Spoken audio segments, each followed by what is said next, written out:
আসসালামু আলাইকুম রাহমাতুল্লাহি ওয়া বারাকাতুহু।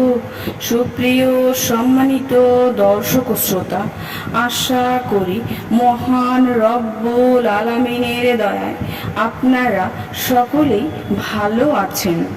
সুপ্রিয় সম্মানিত দর্শক ও শ্রোতা, আজকে হযরত ফাতেমা রাদিয়াল্লাহু তাআলা আনহার থেকে একটি ঘটনা বর্ণনা করব। ঘটনার শিরোনাম হচ্ছে হযরত ফাতেমার হিজরত। সুপ্রিয় সম্মানিত দর্শক ও শ্রোতা, আশা করব এবং আপনাদের নিকট অনুরোধ থাকবে ঘটনাটি শেষ পর্যন্ত শোনার। হযরত আয়েশা রাদিয়াল্লাহু আনহা বলেন, রাসূল সাল্লাল্লাহু আলাইহি ওয়াসাল্লাম মদিনায় হিজরত করেন।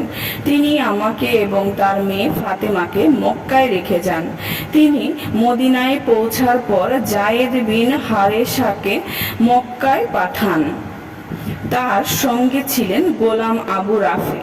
তাদের দুজনকে দুটি উট এবং আমার পিতার থেকে 500 দিরহাম কর্জ নিয়ে তাদেরকে দিলেন এবং সাথে সাথে এ কথাও বলে দিলেন, যখন প্রয়োজন পড়বে তখন যেন তারা আরো উট কিনে নেয়।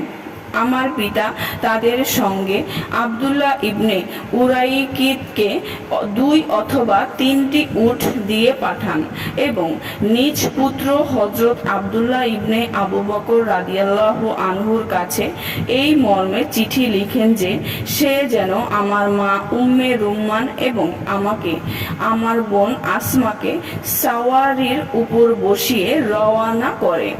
হযরত যায়েদ, হযরত রাফে, আব্দুল্লাহ ইবনে উরাইকিত এই 3 জন একসঙ্গে রওনা করেন।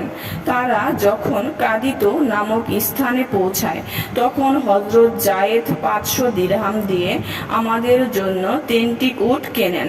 মক্কায় প্রবেশ করলে তালহা বিন উবাইদুল্লাহ রাদিয়াল্লাহু আনহুর সঙ্গে তাদের দেখা হয়। তিনি হিজরতের জন্য প্রস্তুত ছিলেন। আমরা সবাই মক্কা থেকে রওয়ানা হই। হযরত যায়েদ ও হযরত রাফে রাদিয়াল্লাহু আনহুম হযরত ফাতেমা, উম্মে কুলসুম, হযরত সাউদা বিনতে জামাকে নিয়ে যাত্রা শুরু করেন। হযরত উম্মে আইমান এবং উসামাকে অপর একটি উটের উপর আরোহণ করান। হযরত আয়েশা রাদিয়াল্লাহু আনহা বলেন, আমরা তখন বাইদা নামক স্থানে পৌঁছে গিয়েছি। এমন সময় উটের এলোমেলো দৌড়ে আমার মা ভয় পেয়ে গেলেন। তখন আমি হাওদায় ছিলাম। আমার মা আমার সঙ্গেই ছিলেন। মা বলতে লাগলেন, হায় আমার কন্যা, হায় আমার দুলহান। হযরত আয়েশা রাদিয়াল্লাহু আনহা বলেন, যেহেতু রাসূল সাল্লাল্লাহু আলাইহি ওয়াসাল্লামের সঙ্গে আমার বিবাহ হয়েছিল হিজরতের আগে, তাই বিয়ের পরে হিজরত করছি। এই চিন্তায় মা চিন্তিত হয়ে আফসোস করছিলেন। তিনি বলেন, অবশেষে মাকে শান্ত করতে পারলাম। এরপর আমরা মদিনায় পৌঁছালাম। আমি পিতার গৃহে উঠলাম এবং রাসূলের পরিজন রাসূলের গৃহে গেলেন। সে সময় রাসূল সাল্লাল্লাহু আলাইহি ওয়াসাল্লাম মসজিদে নববী নির্মাণ করেছিলেন। মসজিদের সঙ্গে আলাদা ঘরও বানালেন। সে ঘরগুলোতে বিবিদেরকে রাখতেন।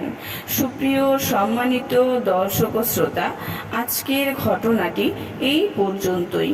ঘটনাটি যদি ভালো লেগে থাকে অবশ্যই চ্যানেলটি সাবস্ক্রাইব করবেন, লাইক করবেন, কমেন্ট করবেন এবং বেশি বেশি শেয়ার করে দিবেন। সবাই ভালো থাকবেন। আল্লাহ হাফেজ।